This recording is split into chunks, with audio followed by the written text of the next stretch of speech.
do some action.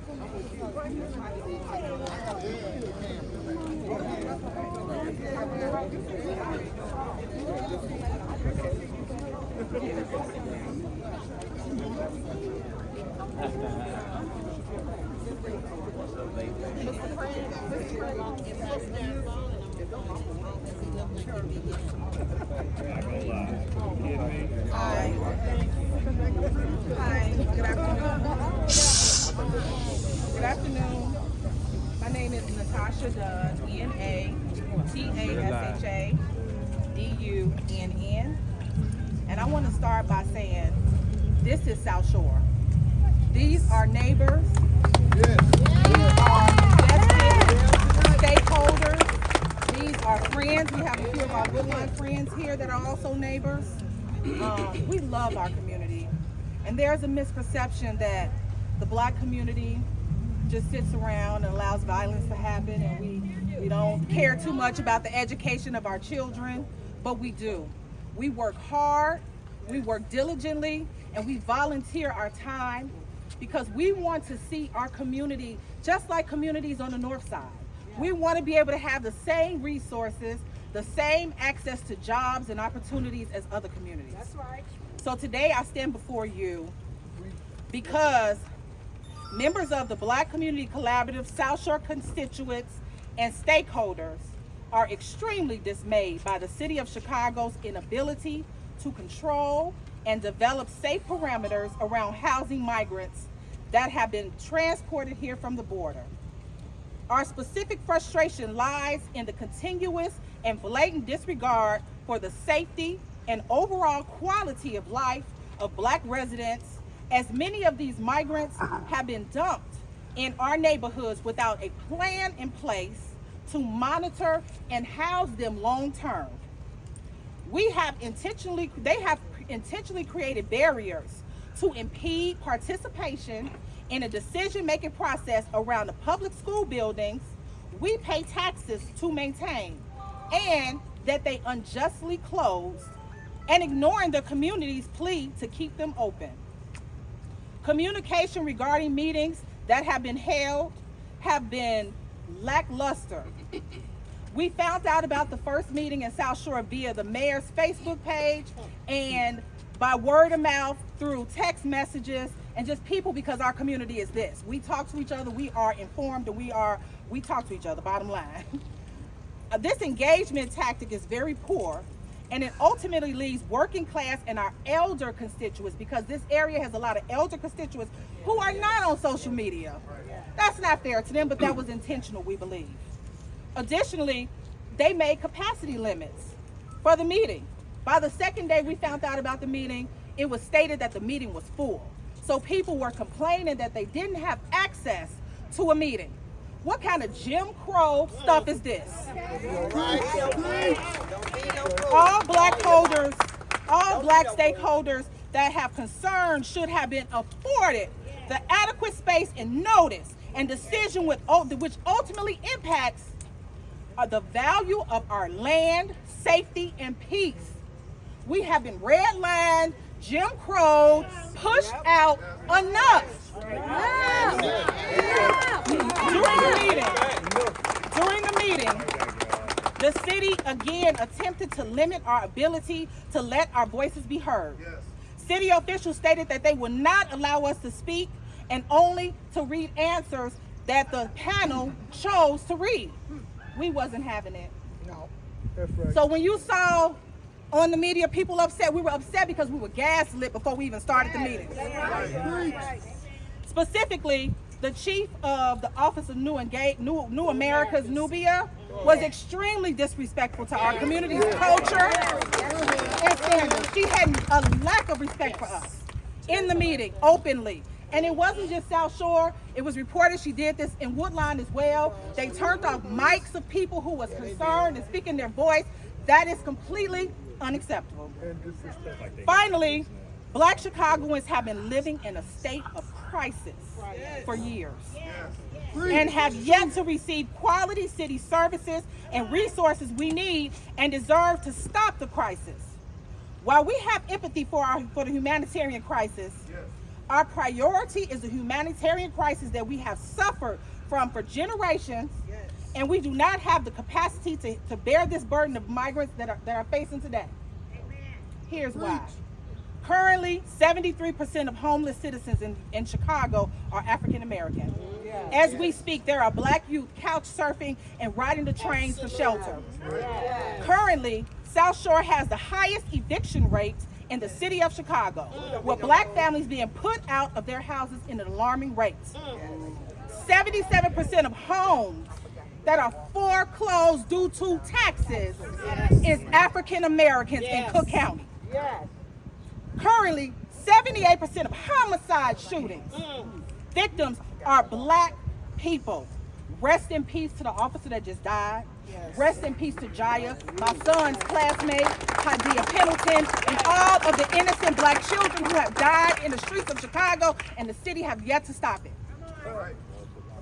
90% of schools that were closed without our input, without our feedback, although we showed up like we showed out over there at South Shore, they ignored us. Was closed in our community, 90% of those schools. Between 5 and 12% of students in the South Shore neighborhood elementary school read proficiently. These data points is why we're upset.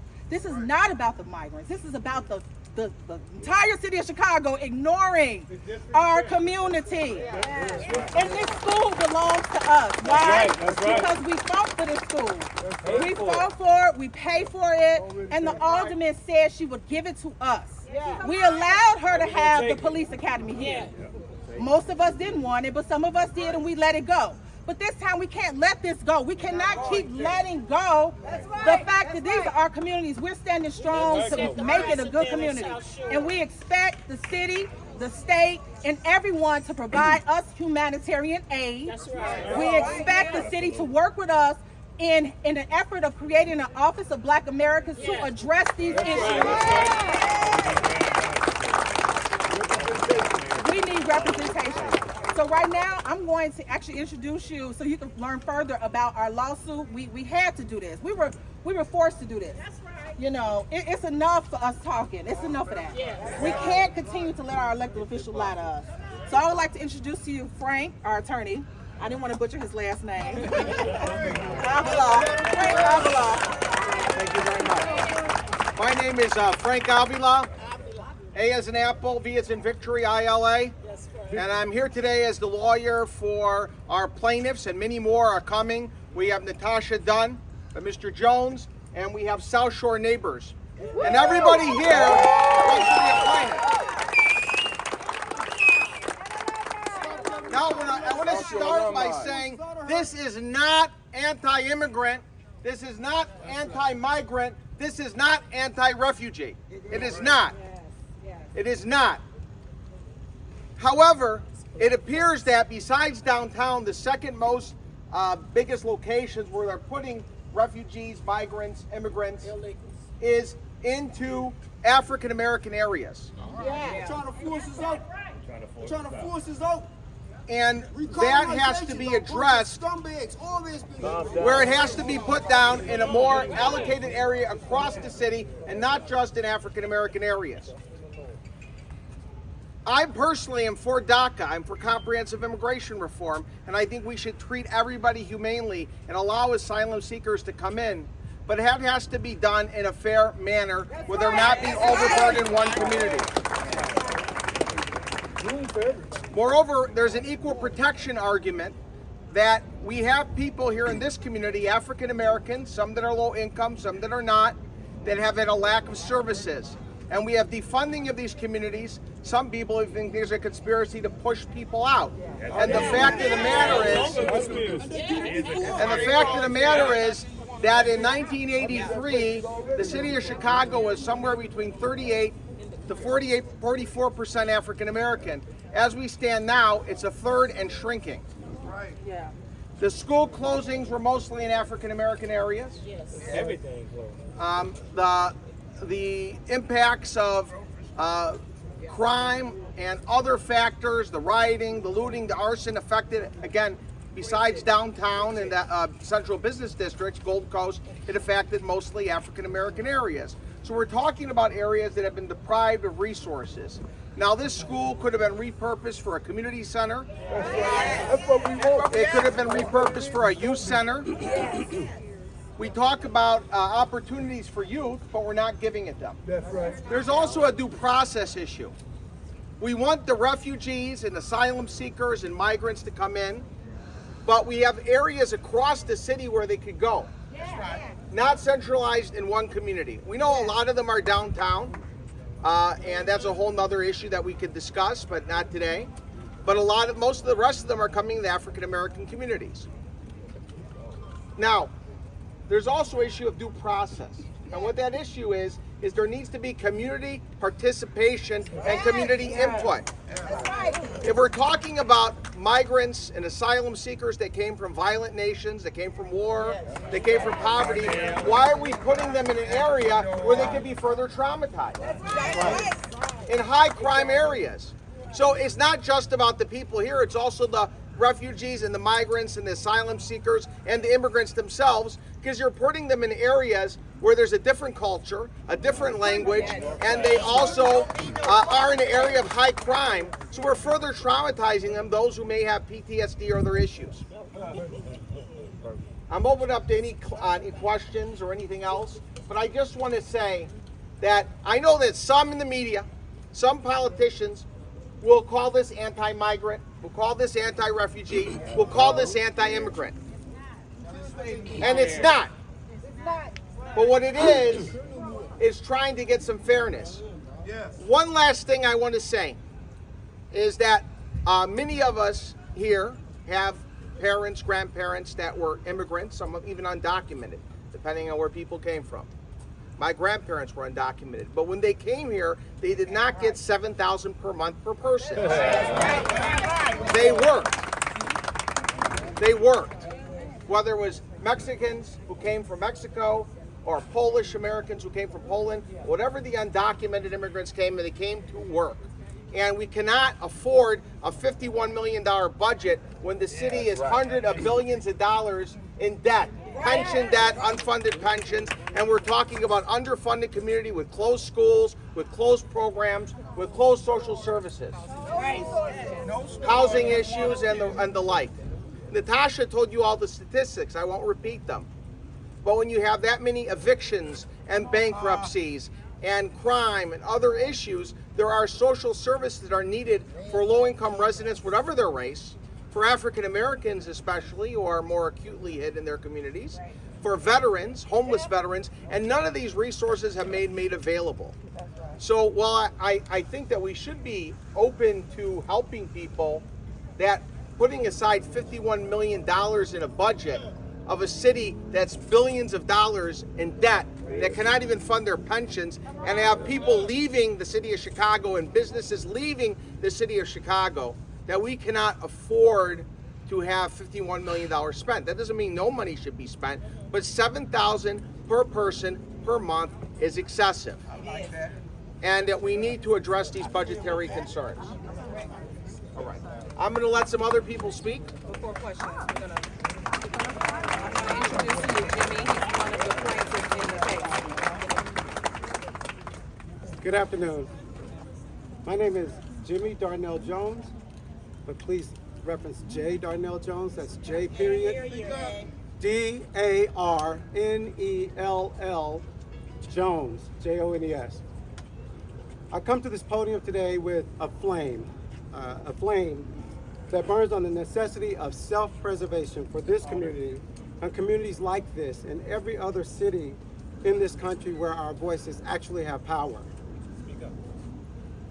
It's my concern, and other members of the South Shore community, a community that is predominantly comprised of the descendants of once enslaved African Americans, that the same federally backed tactics that proven detrimental to thriving black communities of the past under the guise of eminent domain are being used to house asylum seekers in the heart of our community without our advisement, our permission, nor our agreement.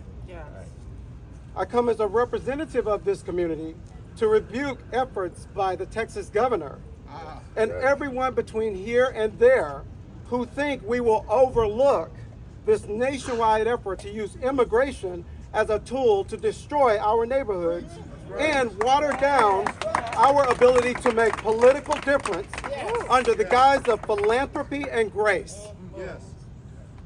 Did anyone consider the quiet enjoyment and safety rights that are expected of the citizens of any community like ours? Right. Or were those considerations purposely left out because of our blackness? Yeah. The very first question I had here now, and I had last week, is why not Pilsen, Belmont Cragen, Logan Square, Little Village, South Chicago, South Deering, or Hedgewich? Communities that have a supportive cultural infrastructure and potentially more resources to support someone new to the country and the surrounding community. Because the city can't bully them. There are many studies that have shown the adverse impact of immigration to black communities in terms of jobs, earnings, education, healthcare, and political positioning. Many of us have not only read those studies, we continue to live the outcomes and know them to be truthful. Why would any leader put our black communities already riddled with crime at further risk by placing unvetted non-taxpayers steps away from our seniors, our children, and our homes we've worked so hard on our own to secure? Without the resources of some non-black communities in the city, without solid safety protocols in place to protect us from the some of them who don't live up to the expectations of kindness, for us to bear the tax burdens of public services like water, utilities, and the likes, knowing we are an already under-resourced community. If you don't know what I mean, let me offer you some additional context. We currently have water and sewer maintenance happening in our local streets now. Certainly gas will be next. Right. And we ain't working. Who's footing that bill? Right. Our local taxes will increase, regardless of what lies they tell us. They will. Other areas of the city have businesses that pay into their local economies. Yes, yes. Drive down any of our major thoroughfares and you don't see large-scale businesses that provide input to our local economy. As a matter of fact, Walmart decided to leave because they will finally be forced to pay taxes in this next administration. The same applies to many other businesses who are okay with being in communities that don't look like ours.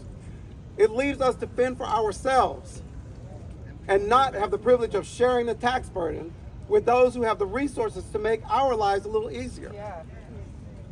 Politically, having over 500 people in our community would completely wipe out any interest we have. Are you aware that there are immigrant advocates at state houses all over this country who are advocating for non-citizen voting in local elections? What if that happened here? That would change the mindset of what we as a black community need to thrive here in Chicago. That's a concern of ours. This is much bigger than the mayor of Chicago or Chicago Police Department. This is an effort to destroy our neighborhoods and silence our voices even further. White supremacy is not merely a word. It is foundational in the practice of some of our government activities and actions, and it is important that we come together as a community to get back to educating ourselves and understand what is important to us in our existence. That's everyone, that's not just black people.